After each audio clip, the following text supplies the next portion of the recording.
오늘 하나님께서 우리에게 주시는 말씀 같이 보겠습니다. 데살로니가전서 5장 1절에서 8절입니다. 제 성경 신약 332쪽에 있습니다.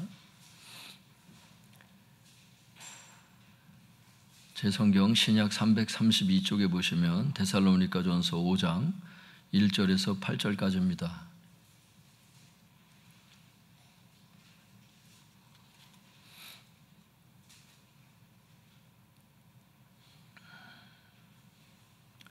교독하겠습니다. 제가 한 절, 우리 성도님들이 한 절 그렇게 돌아가면서 읽겠습니다. 1절에서 8절입니다. 1절 제가 먼저 읽겠습니다. 형제들아, 때와 시기에 관하여는 너희에게 쓸 것이 없음은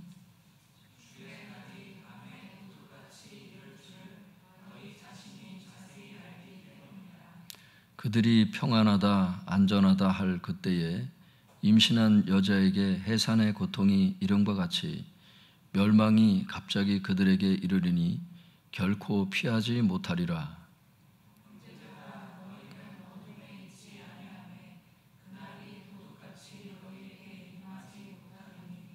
너희는 다 빛의 아들이요 낮의 아들이라.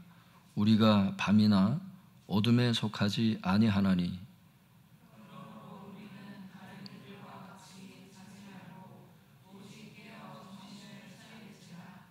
자는 자들은 밤에 자고 취하는 자들은 밤에 취하되 우리는 낮에 속하였으니 정신을 차리고 믿음과 사랑의 호심경을 붙이고 구원의 소망의 투구를 쓰자.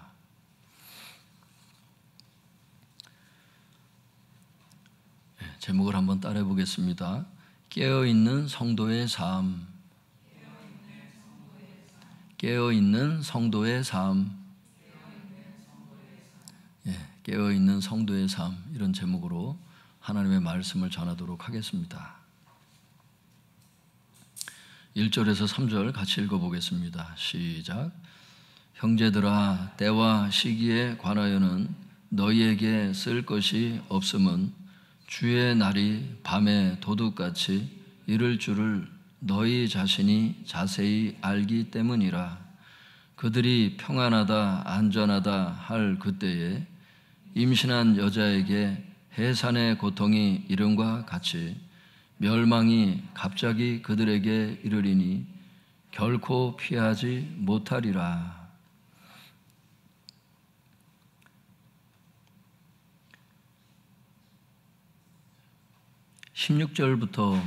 그 4장 16절서부터 이렇게 성도님들 앞절을 보면요, 예수님께서 재림하실 때 어떤 일이 벌어지는지 나와요.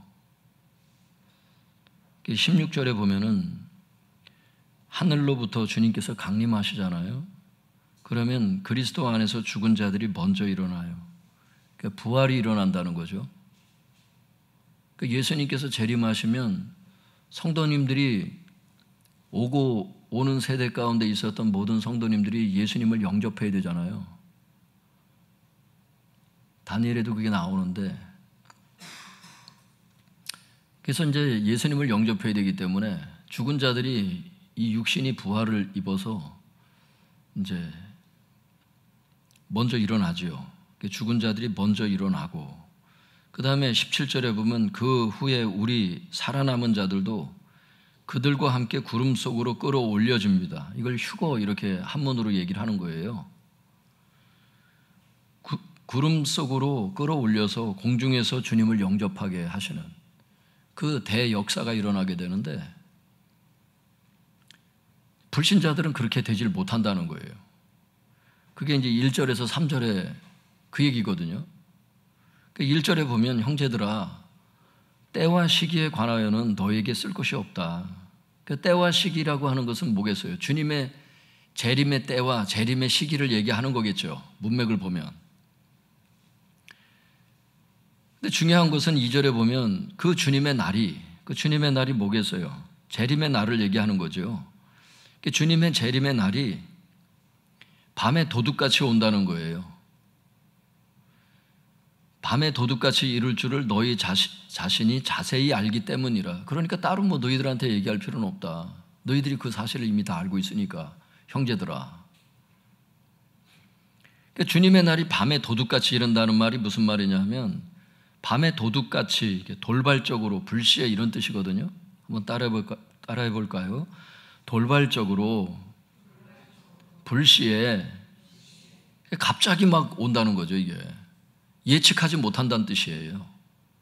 그러니까 주님의 재림의 날이 예측하지 못하도록 그렇게 온다는 거예요. 밤에 이렇게 밤에 도둑같이 이렇게 도둑이 예고하고 오는 게 아니잖아요. 아무 때나 막 들어올 수 있는 것처럼 똑같다는 거예요. 그 예측하지 못하는 정도가 이 정도라는 거예요. 근데 이 밤에 도둑같이 이렇게 돌발적으로 예측하지 못하도록 주님의 재림을 맞이하게 되는 사람들이 누구냐? 3절에 그들이 이렇게 나오는 거예요.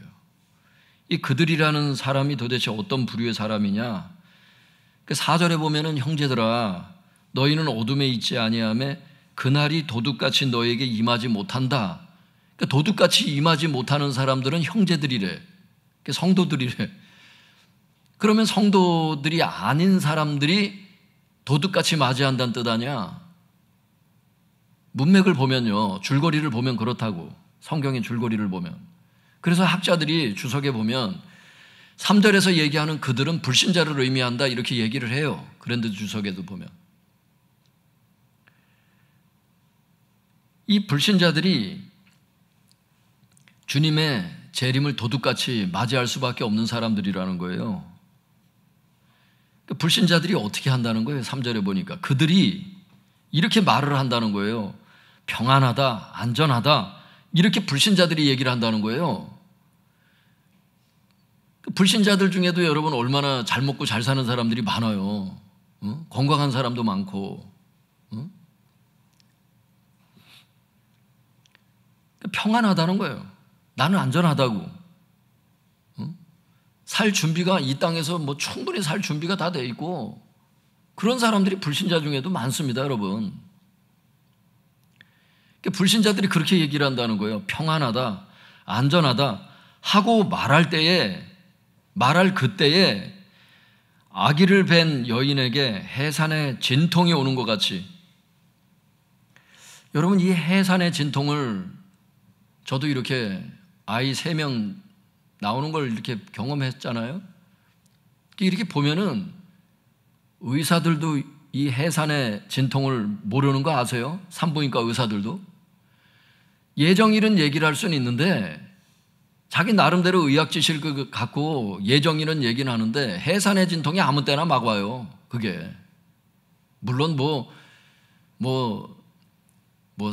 임신 6개월 만에 3개월 만에 이런 개념은 아니겠지만 어떤 산딸도 있고 어떤 개념은 있지만 갑자기 온다는 측면에서는 의사들도 모르더라고. 대략 얘기를 하는데 다 틀려보면 수술하는 경우를 빼놓고서는 여러분 자연분만하는 사람 치고 아는 사람이 없어. 본인도 몰라. 본인도. 갑자기 진통이면 그때부터 이제 막 난리가 나는 거예요. 그렇게 해산의 진통이 오는 것처럼 아이를 가진 그 어머니처럼 멸망이 갑자기 온다는 거예요. 그 불신자들에게. 여러분 예수님께서 재림하시면요, 예수님을 믿었던 사람들은, 믿다가 죽은 사람들은 부활되지만 또 살아서 예수님 믿었던 사람들은 휴거가 되지만 불신자들은 여러분 멸망이 갑자기 온다는 거예요. 거기 보면 예수님의 그 재림의 날이 예수님을 믿는 사람들에게는 소망의 날이 되는데, 성경에도 보면 왜? 진짜 이 육신의 구원을 받는 날 아니에요. 그날이 영의 구원, 성화, 그러니까 혼의 구원, 구원의 그 3대 요소 아니에요? 신학에서도. 근데 이 몸의 부활, 이 구속이잖아요. 구속의 날을 바라보잖아 우리가. 로마서 8장에도 보면 그 구속의 날이거든요. 그날이 굉장히 기대가 되는 날인데 불신자들에게는 여러분 멸망의 날인 것을 알 수 있길 바랍니다. 그래서 막 예수님께서 막 오실 때 사람들이 막 바위야 내 위에 떨어져서 나를 죽여라 막 그냥 막 노래를 부르잖아요. 계시록에 보면 사람들이 임금이고 뭐고 뭐 높은 사람이든 낮은 사람이든 많이 배운 사람이든 못 배운 사람이든 여러분 예수님의 재림에 눈이 눈앞에 그 광경이 펼쳐지니까 그때 막 죽을 지경인 거라. 그게 교회 안 나간 것이 얼마나 큰 죄가 되는지 그때서 그 계시록에 다 나오잖아요. 그게 사람들이 그 아주 죽을 지경인 그 마음이 얼마나 두려운지 다 알도록 오시거든요, 주님께서.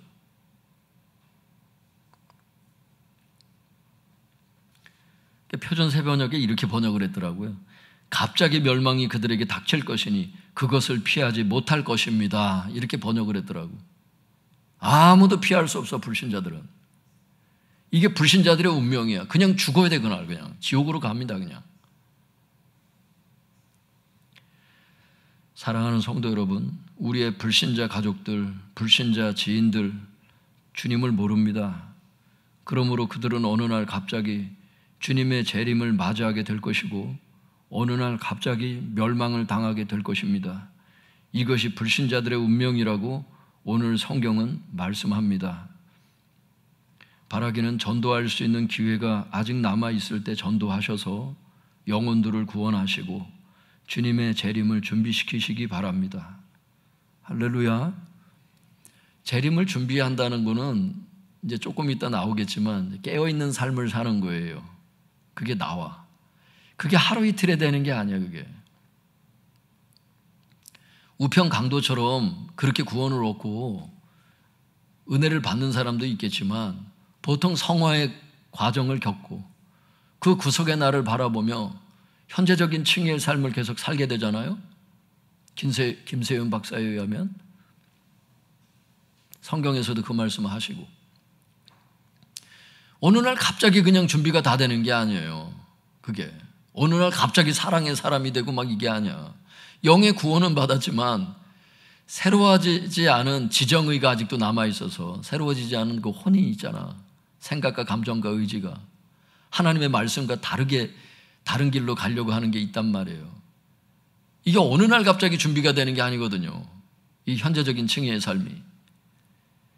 지금 전도를 해서 사람들을 준비시켜야 주님께서 오시더라도 그게 진짜 그게 안전한 거거든. 그게 안전이 어디 있어요? 주님 안에 안전이 있는 거지 주님밖에 무슨 안전이 있어요? 불신자들은 몰라요, 그거를. 성도님들, 전도할 수 있는 기회가 아직 그들에게 남아있을 때 전도하세요. 전도할 수 있는 기회는 목숨이 붙어있을 그때까지예요. 또 교회에서 이렇게 청동원 전도주의를 하거나 했을 때 우리가 정말 열심히 기회를 잘 타서 성령의 파도를 잘 타서 이 기회가 그냥 지나가지 않도록 열심히 기도하고 전도할 수 있길 바랍니다. 전도가 멀리 있지 않아요, 성도님들. 전도 그러면 뭐 굉장히 거창해 보이는데 그게 아니더라고. 오늘 벌초를 했는데 머리 벌초를 했어요. 머리를 이제 깎으러 어딜 갔어요, 제가. 머리를 깎으러 어딜 갔는데 머리를 다 깎고서 이제 벌초를 했으니 이제 깨끗이 또 빨아야 될 거 아니에요. 그래가지고 머리를 감고 있는데 갑자기 제 안에서 주님이 뭐라 그러시냐면 그 원장을 전도하라는 거야, 오늘 갑자기. 그래서 제가 주님께 이랬어요. 제가 솔직히 얘기할게요. 주님, 손님이 들어왔는데 거기서 계속 얘기할 수가 없잖아. 주님, 제가 머리 다 감고 하여튼 그 손님이 없다면 전도하겠습니다. 그래서 제가 그랬더니 머리 다 감고 머리를 말리고 있는데도 안 들어오는 거야, 손님이. 그 이제 맞는 거지. 그 집이 잘 되는 집이라 이제 손님이 거의 끊이지 않고 들어오는 집인데 안 들어와. 얘기를 했어요. 머리 그냥 깎고 나도 가고 싶은데 지금 하나님께서 원장님한테 지금 전도하라 하신다. 그랬더니 갑자기 안색이 확 바뀌더라고요. 확 바뀌면서 그런 말 하지 마시래. 그래도 계속 전했어. 예수님 믿고 구원을 받으셔야 된다고. 내가 목사라고는 얘기를 못 하겠더라고. 왜냐하면 말하는 태도를 봐서는 다음에 가면 안 깎아줄 것 같더라고. 난 교회 싫어합니다. 나에게 다시는 그런 말 하지 마세요. 막 이러는 거야. 나는 전도를 해도 그런 분은 처음 봤거든. 예전에 어떤 할아버지 외에는 그렇게까지 단호하고 아주 괴팍하게 말하는 사람은 거의 처음 본 것 같아. 아주 그냥 너무 그냥 사실 좀 무례하게 대답을 하더라고. 보통 손님한테는 그렇게 얘기는 안 하는데 참 드문 경험을 또 오랜만에 하나님 주신 것 같아. 그래도 뭐 어떻게 해요. 계속 전했지. 여기 약국 앞에 교회가 있습니다. 저 주유소 옆에 그 교회 있는 거 모르세요? 그랬더니 몰라요 그러는 거야. 나한테 얘기하지 말라고. 그래도 어떻게 해요. 그걸 좋게 잘 복음을 전하고 와야지. 그게 잘 나름대로 친절하게 잘 소개를 하고 이러고 나오긴 했어요. 그게 나오면서 주님께 감사하더라고. 저는 모르겠어요. 그 원장님이 어떤 급한 일이 있는지 모르겠지만 뭔가 그분에게 지금 급한 일이 있나 봐. 갑자기 이렇게 막 전도를 시키는 걸 볼 때 그분의 때가 하여튼간 급하든지 뭐가 있는 거예요 지금.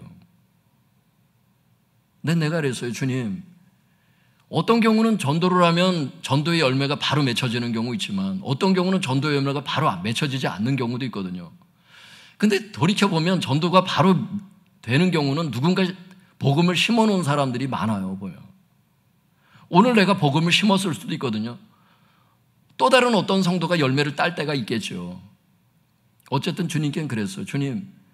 주님께 순종을 했습니다, 제가 여기까지 제 역할입니다. 이렇게 말씀을 드렸어요.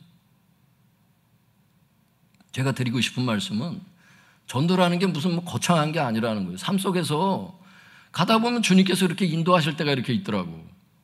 그때 바로바로 순종해서 전도하세요. 그냥 삶 속에서 뭐 화요전도 나와서 이렇게 더 이렇게 충성스럽게 전도하는 이런 종들처럼 그렇게 할 수도 있겠지만 만약에 그렇게 하지 못한다 할지라도 삶 속에서 주님께서 이렇게 전도시키시면 전도하세요. 가족들도 전도하시고. 저는 이런 생각은 들어요. 최소한 내가 아는 친구나 내가 아는 친척들, 가족들한테는 복음을 전하는데 어떤 소리는 들어야 되냐면 이런 소리는 들어야 된다고 생각해. 전도를 했을 때 전도가 실제 돼요. 어떤 사람은. 근데 어떤 사람은 반복해서 계속 전하면 나중에 어느 단계까지 오냐면 친척인데도 나한테 이래. 나한테 다시는 예수님 얘기하지 말라고. 진짜 무섭게 그렇게 말하는 사람이 있어요. 최소한 그 소리는 다 들어야 된다고 생각해 나는. 근데 오늘 주님께 그랬어요. 나는 주님 저 원장님에게 내 손에 피는 묻히지 않았습니다. 그 얘기를 했어요. 왜? 복음은 전했기 때문에 그건 본인의 결정이지. 내 손에 피를 묻히지는 않았잖아. 내가 불순종하지는 않았잖아. 주님께. 믿습니까? 이런 사명감이 우리에게 있단 말이에요. 무슨 뭐 거창하게 무슨 나가서 무슨 뭐 선교사를 하고 뭐를 하고 뭐 다른 나라에 가서 뭐 그런 선교는 못할지라도 내가 사는 그 처지에서 불신자들이 여기도 많아요. 외국에만 불신자가 있는 게 아니에요. 아직 한국에도 불신자가 많아요. 예전에는 성도님들이 보통 1000만이 넘는다 그랬거든요. 각 교단마다 그 통계를 내서 올라가면 딱 그 숫자가 나오잖아요. 지금은 다 떨어졌어요. 다 합치면 600만이에요, 여러분. 지금 600만이야. 우리나라 지금 인구가 늘었는데도 이건 더 퇴보했어, 교회가. 전도가 퇴보했다니까? 그만큼 전도를 안 한다는 뜻이야, 교회들이. 성도들이 그냥 전도를 안 하고 그냥 교회에서는 신앙생활 하는데 밖에서는 예수 믿는다는 얘기를 안 하고 예수 믿는 사람으로서의 행동을 하지 않는다는 뜻이야. 우리 교회가 꼭 그렇다는 게 아니라 일반적으로 그게 그렇게 됐을 때는 영향이 있거든요. 누구의 잘못이 아니죠. 다 우리 각자가 이제 그렇게 살아야겠죠. 성도님들 뭐 특별하게 무슨 뭐 어떻게 해서 내가 전도하리라 뭐 이렇게 대단한 무슨 뭐 각오하고 이런 건 우리가 아닌데 삶 속에서 또 화요전도 속에서 주님께서 인도하시고 어느 구역을 가라, 어느 지역을 가라. 이렇게 나눠서 전도한다든지 혹은 나에게 주님께서 어떤 걸 비추신다든지 할 때 전도할 수 있기를 바랍니다. 이번에도 주님께서 이렇게 비추시더라고. 저에게 주신 감동은 이거였어요. 주님, 이번에 누구를 전도를 해야 되나요? 그랬을 때 예루살렘과 온 유대와 사마리아와 땅끝까지 이르러 내 증인이 되리라 하지 않았냐는 거야. 예루살렘부터 하라는 거예요. 온 유대와 사마리아와 땅끝까지 가지는 못하더라도 예루살렘, 내 인근에 있는 내가 관계된 사람들, 내가 관계가 돼서 내가 연락할 수 있는 그 사람들 전도하라는 거예요. 그 딱 네 사람이 떠오르더라고. 그 사람 쓴 거예요, 그냥. 주님께 순종한다는 게 어디 멀리 있지 않더라고. 그 사람들에게 사활을 거는 거지. 할렐루야. 성도님들, 이번 주 주일날 이제 전도 간증이 있어요. 그 전도 간증 듣고 그 다음에 그 일주일 동안 전도 실천하는 주간이거든요. 주님께 그걸 놓고 기도하세요. 주님께서 어떻게 전도의 문을 여실지 모르겠어요. 사도 바울이 전도의 문을 열어달라고 성도들에게 부탁하는 장면이 성경에 나오더라고요. 전도 그러면 사도 바울이에요. 그 사람보다 더 전도 잘하는 사람 없어, 성경에 보면. 그런데 사도 바울이 교회 성도들에게 부탁을 하기를 이렇게 하더라고. 전도의 문을 열어달라고 나를 위해서 중보해달래. 전도의 은혜가 그렇게 강한 사람이 뭐냐면 전도의 문을 여는 거는 사도 바울도 못하는 일이야. 그거는 하나님만 하시는 일이기 때문에 그래. 하물며 우리겠어요, 성도님들? 그러니까 기도 없이는 전도가 안 되는 거예요. 그래서 하나님께서 여러분들에게 어떤 게 비추신 분이 있어요. 지금도 계속 보고가 올라와요. 추가 명단이 계속 올라온다고. 지금 그때 쓰지 못했던 사람들이 또 추가적으로 계속 올라오는 사람들이 있어. 계속 목사님들은 적어가지고 그걸 놓고 기도하고 있습니다. 지금 비록 써내지 못했다 할지라도 주님께서 비추시는 사람이 지금도 있더라고. 그걸 외면하면 안 되고 그걸 놓고 기도를 하세요. 하나님, 전도의 문을 열어주세요. 어차피 전도는 내가 할 수 있는 게 아니잖아. 전도의 문은 하나님이 여시는 거고 증인이 되게 하리라고 하는 것도 그분이 하시는 거지. 성령님이 임하면 증인이 되리라. 성령님의 역사지. 그게 내가 할 수 있는 게 아니잖아요. 어차피 내가 할 수 있는 게 아니거든, 전도가. 그분이 문을 여시고 전도할 수 있는 힘을 주시고 용기를 주시는 것도 그분이 하시는 거니까 우리는 기도만 하면 돼요. 부담 가질 필요도 없어. 어디부터 어떻게 말을 하고 어떻게 해야 됩니까? 할 말을 다 주시더라고. 그때가 딱 되면. 진짜 그분을 믿으세요. 그리고 하나님, 주님의 인도하심, 주님의 전략을 따르길 원합니다. 인도해 주세요. 그러면 주님께서 전도의 문을 여셔. 그때 순종해서 전하면 되는 거야. 우리의 사명은 거기까지입니다. 그럼 주님이 알아서 하시겠다잖아. 근데 불순종까지 하면은 안 돼. 왜? 우리 가족들 중에 불신자 있잖아요. 우리가 정말 친하다고 하면서 뭐 언니 동생하고 뭐 형 아우 사이로 이렇게 지내지만 실질적으로 그 사람들 예수님께서 재림하시는 날짜를 우린 모르는데 그분이 오시면은 여러분 그냥 갑자기 그 사람들 멸망을 해야 돼. 영원히 지옥에서 허덕여야 돼, 그 사람들. 그걸 한번 진지하게 한번 고민해 보시면은 정말 기가 차는 거예요, 그게. 만만한 얘기가 아니에요, 그게. 그냥 외면할 얘기가 아니야. 전도 부담되니까 외면. 이게 아니더라니까? 그냥 죽는 겁니다, 그냥. 살고 죽음이 그냥 그 복음에 있어요. 근데 성경이 말씀하잖아. 듣지 못한 일을 어찌 부르리요. 누군가는 들려줘야 된다는 거예요, 예수의 복음을. 근데 안 들려주면, 내 책임이 아니라고 그냥 안 들려주면, 여러분, 하나님은 모든 것을 하실 수 있는데 전도를 사람을 통해서 하기를 작정하셨어요, 성경에 보면. 사람들이 복음 전하는 자의 아름다운 발이 되지 않으면 듣지 못한 일을 어찌 부르겠냐는 거예요. 구원을 받지 못한다는 거죠, 전도하지 않으면. 우리 가족들이 그렇고 우리 불신자 지인들이 그렇고 그래요, 성도님들. 주님께서 역사하시겠다고 지금 멍석을 깔아놔서 교회 가운데 멍석 위에서 여러분 춤을 추고 전도할 수 있길 바랍니다. 할렐루야. 어떤 사람은 멍석을 깔아놓지 않으면 멍석 안 깔아놨다고 불평하는 사람들이 있는데 멍석을 깔아놓으면 또 왜 멍석을 깔아놨냐고 이런 사람이 있어요. 이렇게 반대로 가면 안 돼. 하나님께서 하시는 그 스케줄을 잘 따라가야지 자꾸 반대적인 마음을 갖고 자꾸 저 가룟 유다처럼 자꾸 이렇게 그런 식으로 가면 안 돼. 그렇게 항상 순복적이고 순종적이고 하나님 앞에 이렇게 가는 사람은 하나님 축복하시거든요. 주님의 역사를 보잖아, 그런 사람들은. 우리 성도님들이 그런 분들인 것을 저는 믿습니다. 할렐루야. 하나님의 능력은 대단하세요, 성도님들. 하나님의 능력을 제한하지 맙시다.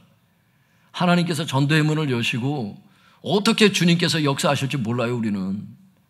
예전에 이거보다 우리 지금 성도님들 그 작정서 써냈던 그 성도님들의 절반밖에 안 됐을 때도 주님께서 한 번에 그냥 그렇게 전도를 하시더라고, 막. 18명을 그때 당시에도 그냥. 하루에 18명이 오셔서 그냥. 할렐루야. 요번에 몇 명이 될지 몰라, 우리는. 사실 명수에 있는 건 아니에요. 순종에 있는 거예요. 일단 순종을 하고 열매는 그분의 것이니까. 왜? 전도의 문을 그분이 여셨으니까. 전도의 열매가 우리 것도 아닙니다, 그거는. 주님이 하신 역사예요. 성령의 역사라고, 그거는. 예수님의 복음을 믿고 구원함을 얻는 그 믿음은 은혜로 주어진다 그래서 성경에 보면. 구원 얻는 믿음은 은혜로 주어진다 그래서. 그러니까 우리가 은혜로 구원을 받은 것을 알 수 있기를 바랍니다.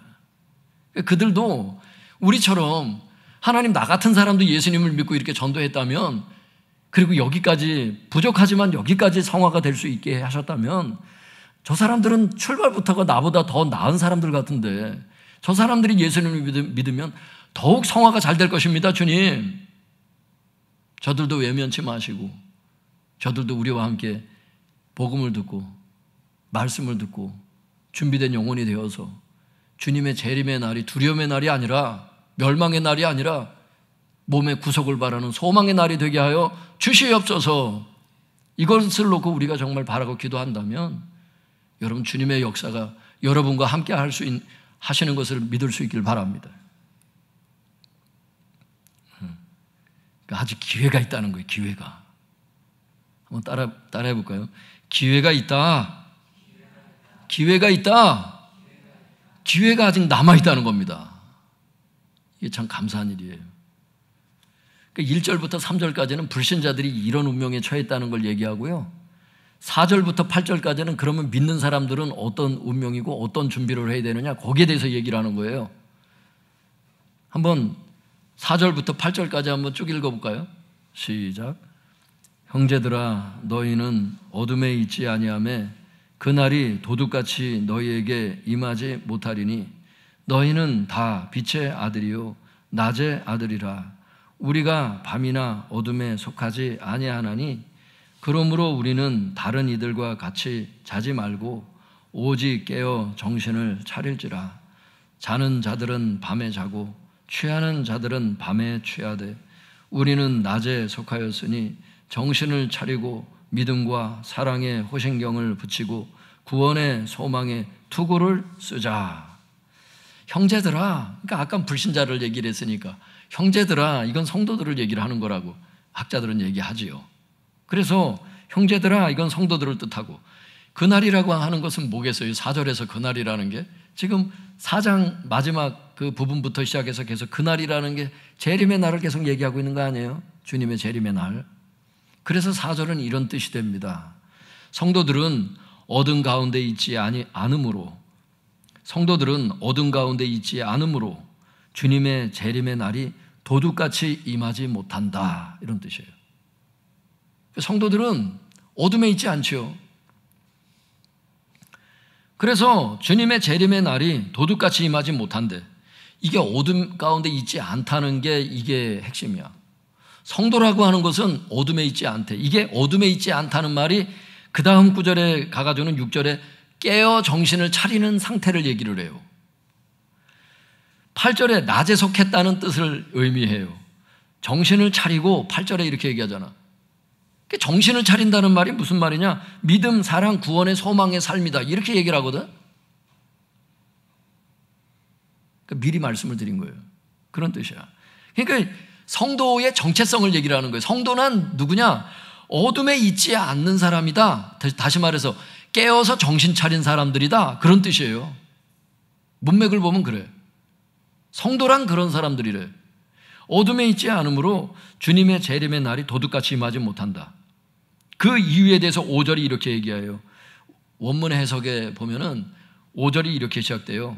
왜냐하면 너희는 다 빛의 아들이요 낮의 아들이기 때문이다. 이렇게 돼 있거든요. 하나님을 빛이라 그러잖아. 사랑이라고. 사랑이 빛이잖아요. 하나님은 사랑이시라. 하나님은 빛이라. 요한일서에 그렇게 표현을 했어. 그분은 빛이고 회전하는 그림자도 어제나 오늘이나 동일하신 그걸 빛이라고 표현을 했더라고. 그분의 아들과 딸들이 우리가 되다 보니까 빛의 아들들이라고 이렇게 얘기를 하는 거예요. 빛의 딸들이라고 이렇게 얘기를 하는 겁니다. 빛의 자녀들이다. 낮의 아들이다. 어둠 가운데 죄를 짓는 자가 아니잖아. 낮 가운데 의를 행하는 자들이기 때문에 이런 표현들을 쓰는 거거든요. 왜냐하면 너희는 다 빛의 아들이요 낮의 아들이기 때문에 주님의 재림의 날이 도둑같이 임하지 못한다. 그러므로 6절은 우리는 깨어 정신을 차리라 이렇게 얘기를 하는 겁니다. 왜? 우리의 정체성이 정신을 차린 자들이기 때문에.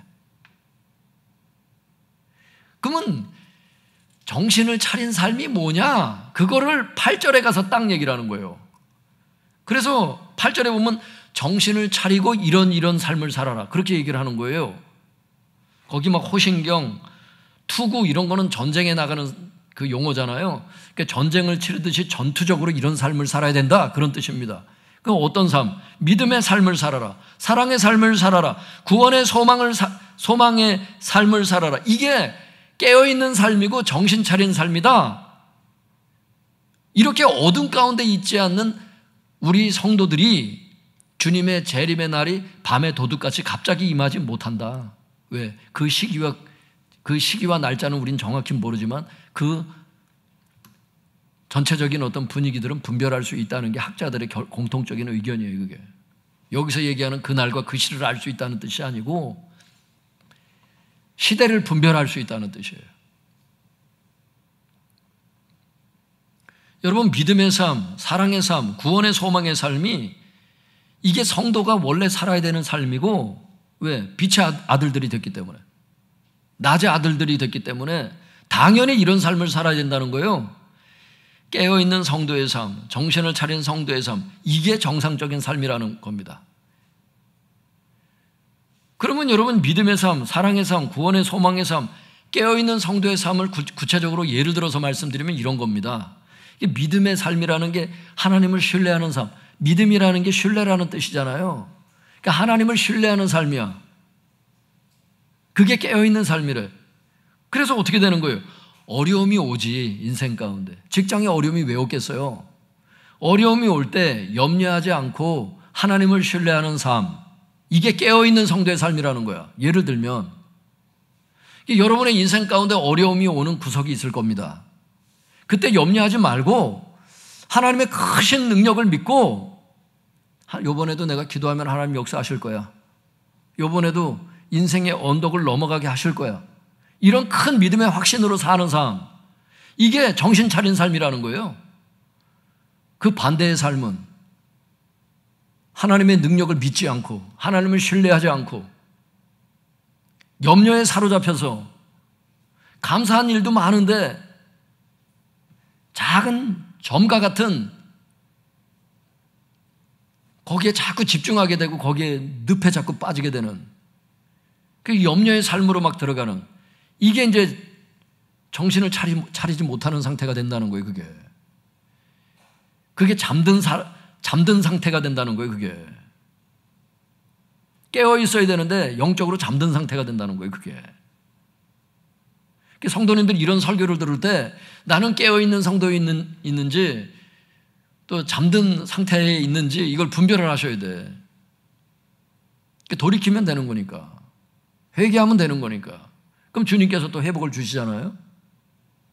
염려 자체가 죄가 되는 거예요. 왜? 하나님을 불신하는 죄거든요. 그게 하나님의 능력을 믿지 못하기 때문에 그게 사실 와요. 그런 게 주님께서 풍랑을 잠잠케 하실 것이다. 이번에도 비록 지금은 어려움이 있고 내가 좀 신경 쓰는 일이 생겼지만 이번에도 하나님께서 분명히 극복하게 하실 것이다. 이게 성도의 믿음이라는 겁니다. 할렐루야. 여러분, 그 교회 가운데도 그래요. 제가 성도님들한테 다 말씀을 드리진 않아. 염려할까 봐. 교육자들한테도 잘 얘기를 안 해요. 그런데 여러분 그렇더라고요. 개인의 삶도 그렇지만 교회도 그래요.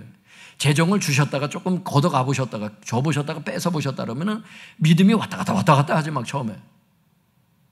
그 자기 자신을 돌아보게 돼요. 하나님의 그 행하심을 보면서 나의 믿음이 어느 정도 저울에 달리는지를 이제 저울의 경중이 이제 보이게 되지, 그게. 근데 보면 내가 내 교회를 세우리니 음부의 권세가 이기지 못하리라. 하나님은 그 말씀을 자주 주시더라고. 내가 내 교회를 세우리니 음부의 권세가 이기지 못하리라. 우리 한 사람 한 사람이 다 주의 성전 됐대잖아. 성령께서 거하시는. 모여있는 성도들도 에클레시아 교회가 됐지만 우리 하나하나도 다 성전인 것을 알 수 있길 바랍니다. 내가 내 교회를 세우리니 음부의 권세가 이기지 못하겠대. 원문에 보면 못할 것이다 이렇게 돼 있죠. 주님의 그 확신에 찬 주님의 목소리가 우리에게 믿음을 주는 것이죠. 아, 나는 피값으로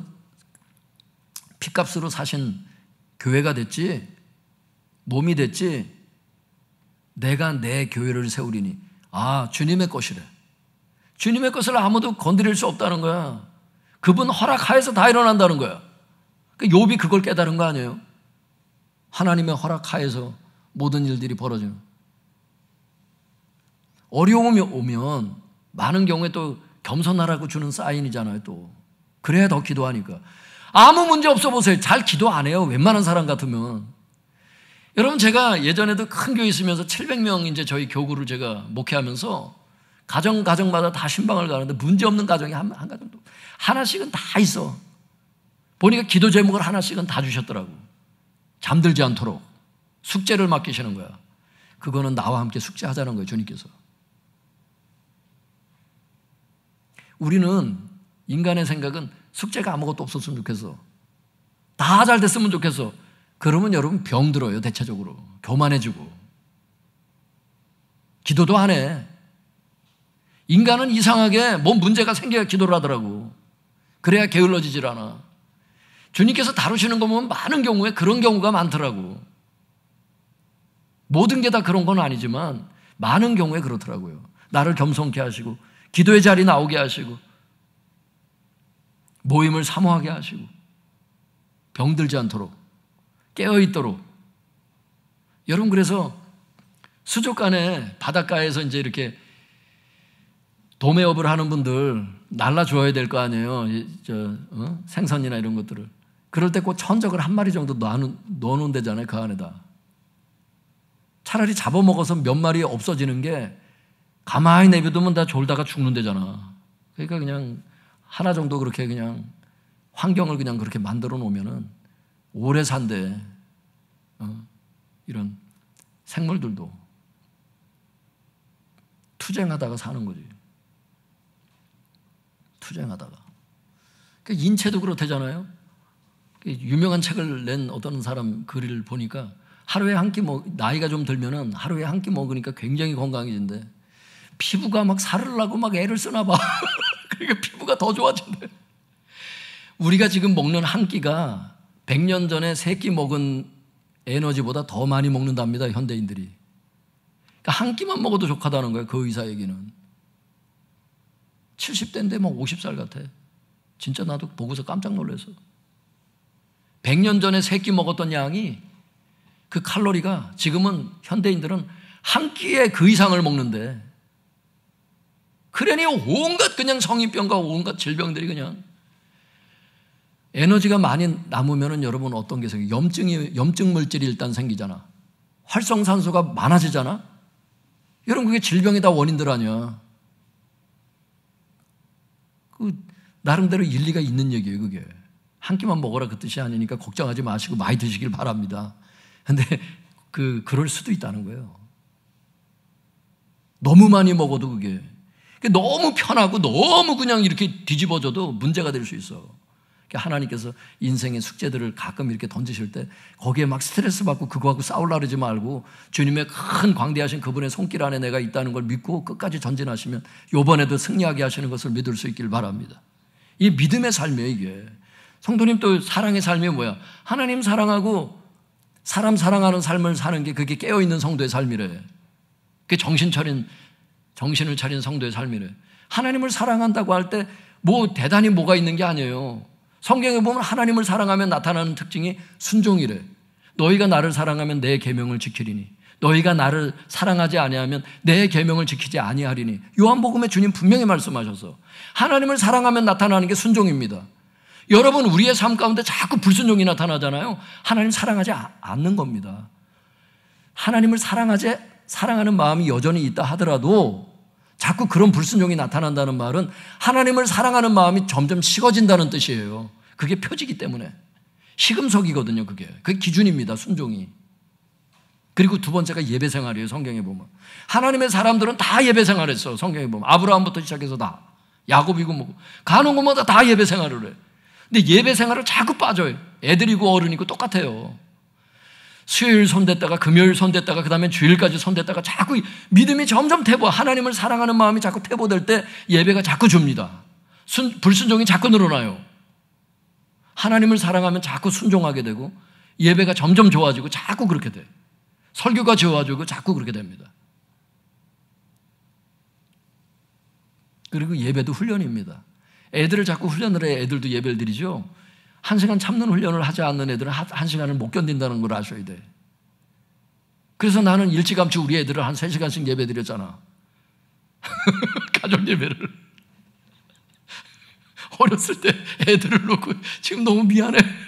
애들. 특별히 우리 믿음이하고 평화. 큰 애들. 작은 애는 좀 힘들어하는 것 같길래 막내니까 엄마가 따로 예배드려라 때때로 그런 적이 있거든요. 그래서 사모님이 따로 예배를 드리면 막 5분 정도 막 찬양하고 막 예배드리고 나면 애 손바닥에다 금가루야 막 예배드리는데 하나님이 막 임하시니까 막 기이한 현상들이 막 일어나도록 예배 시간에 방언 터져가지고 막 은성이가 5살 때 막 방언하고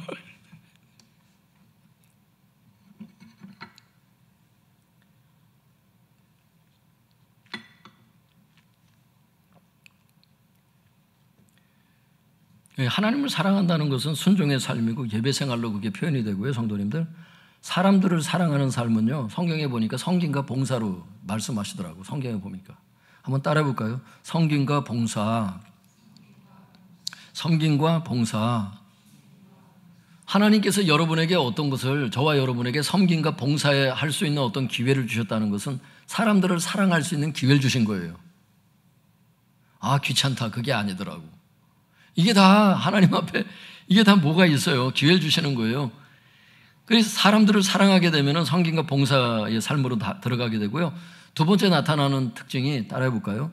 용서와 용납. 용서와 용납. 예, 용서와 용납의 삶으로 들어가게 돼요. 용서라는 건 뭐예요? 나에게 잘못한 사람을 용서하는 거예요. 용서가 어디까지냐? 기억하지 않는 것까지가 용서래요. 성경에 보면 하나님께서 그래서 우리의 죄를 등 뒤에 던졌다 그러잖아요. 다시는 그 죄를 보지 않겠다는 뜻이거든요. 여러분, 누군가 나에게 잘못한 사람의 그 죄가 자꾸 떠오르는 사람이 있어요. 그걸 그때마다 등 뒤에 던지는 훈련을 하셔야 돼. 떠오르면 또 그걸 서운해하고 이건 아직 용서가 안 됐다는 뜻이야. 하나님 전 등 뒤에 던지고 잊어버려야 돼. 그 수준이 용서래. 용납은 뭐예요? 불편한 겁니다. 죄는 아닌데 거슬리는 거예요. 근데 나와의 차이점일 뿐이지 그게 죄는 아니야. 넘어가라는 뜻이지, 웬만하면. 그게 사랑이래. 성경에 보면 그게 사랑이래. 제가 온유라고 하는 원어적인 뜻을 제가 막 사전을 뒤진 적이 있어. 거기에 용서와 용납이 다 들어가더라고. 나는 마음이 온유하고 겸손하니 내게 배우라 하실 때 그 온유라는 뜻 속에 그게 들어가더라고요. 예수님의 마음을 배운다는 건 딴 게 아니에요. 용서와 용납으로 들어가는 거예요. 뜬구름 잡는 얘기가 아니더라고. 주님의 성품을 본받는다는 얘기가 결국 이거더라고. 섬김이고 용서와 용납이더라고요. 그리고 나중에 데살로니가 전서 5장 밑으로 계속 보면 화목하래. 그러니까 분쟁하지 않는 것이 사람들을 사랑하는 거래. 또 뭐가 나와요? 안갚음하지 않은 거. 네가 나 한 대 때렸으니까 나도 너 한 대 때릴래. 이러면은 이게 안갚음이거든. 그렇게 하지 말라는 거예요. 그러니까 성도님들 깨어있는 삶이 이거래. 그러니까 잠든 신앙생활이 뭔지가 이제 여기 드러나는 거예요. 이 구태여 제가 다 설명은 하지 않겠습니다. 이 반대가 다 잠든 삶이야. 정신이 없는 삶이야, 이게. 신앙인으로서 정신을 차리지 못한 삶이 막 불순종하고 예배 자꾸 빠지고 예배 싫어하고 설교 싫어하고 이게 이제 자꾸 나타나는 게 이제 그쪽으로 계속 가는 거예요. 막 성김과 봉사 안 하고 교회에서 봉사 뭐 시키면 안 하고 미꾸라지처럼 계속 빠져나가고 이게요. 그리고 사람 보면 막 분쟁하고 용서 안 하고 용납 안 하고 계속 걸고 넘어지고 싸우고 막 이 안갚음하고 이게 다 반대로 가는 거죠. 근데 주석을 읽어보니까 학자들이 이렇게 얘기를 하더라고. 사도 바울이 이게 성도들의 특징을 얘기를 하면서 동시에 약간 경고성의 얘기도 있다는 거야, 이게. 이 메시지가. 잠든 삶을 살면 그쪽으로 자칫 될 수 있으니까 주의해라, 이런 의미도 있다는 거예요, 이게. 예수님의 재림을 불신자들만 갑자기 맞이하는 게 아니라 잠들면 미련한 다섯 처녀처럼 될 수 있다는 거예요. 문을 두드리는 거야, 열어달라고. 신랑이 왔는데 계속 졸다가 잠을 잤다는 게 이거잖아요. 깨어있는 성도가 있고 잠든 성도가 있고, 이게 오늘 본문의 믿음의 삶, 사랑의 삶, 마지막은 구원의 소망의 삶. 구원의 소망의 삶을 찾아보면 이런 뜻이래요. 궁극적인 구원을 의미하는 거니까 여기서 구원이 궁극적인 구원의 날을 소망하며 진리를 타협하지 않는 삶, 이렇게 되어 있어요. 한번 따라해 볼까요? 진리를 타협하지 않는 삶.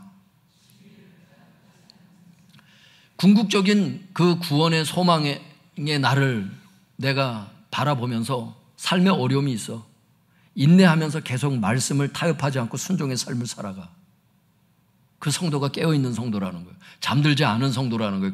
그 성도가. 그런데 계속 말씀을 타협해. 잘못하는 줄 아는데 계속 타협해. 사람 눈치 봐. 하나님 눈치는 더 무서운데 사람 눈치 보느라고 하나님 눈치는 어디 갔는지 없어. 이게 계속 타협하는 삶이 가다 보면 어느 순간에는 잠들어 버린다는 거예요.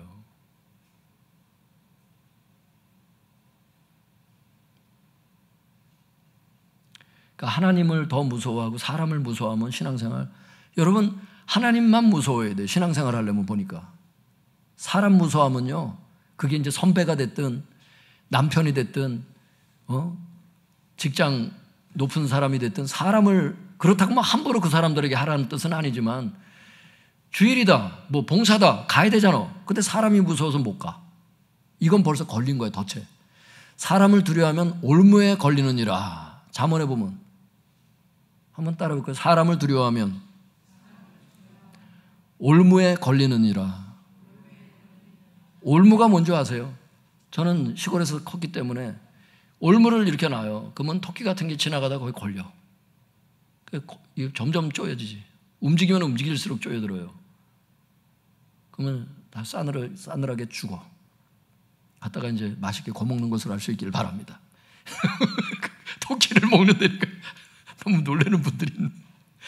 저희 시골에서는 그게 뭐 상식이야. 그렇게 잡아먹는 게. 근데 성경을 보니까 그 올무가 나오더라고. 사람도 죽을 수 있대. 사람을 두려워하면, 두려움이 사람에게 올무가 되면 여러분 큰일 나. 신앙생활 하는데 그게 올무가 될 수 있대. 사람을 두려워하는 게. 어떤 두려움이든지 그게 좋은 게 아니야.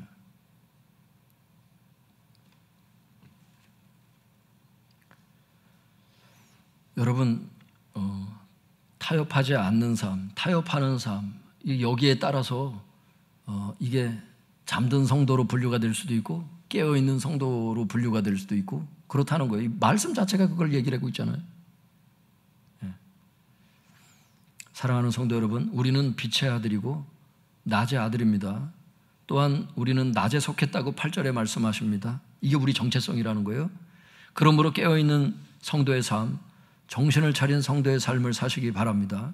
그래서 주님의 재림의 시기를 분별하고 주님의 재림을 맞이할 수 있기를 바랍니다. 자칫 깨어있지 못한 그런 사람의 삶을 살다가 주님의 재림을 도둑같이 맞이하는 분들이 없기를 축복합니다.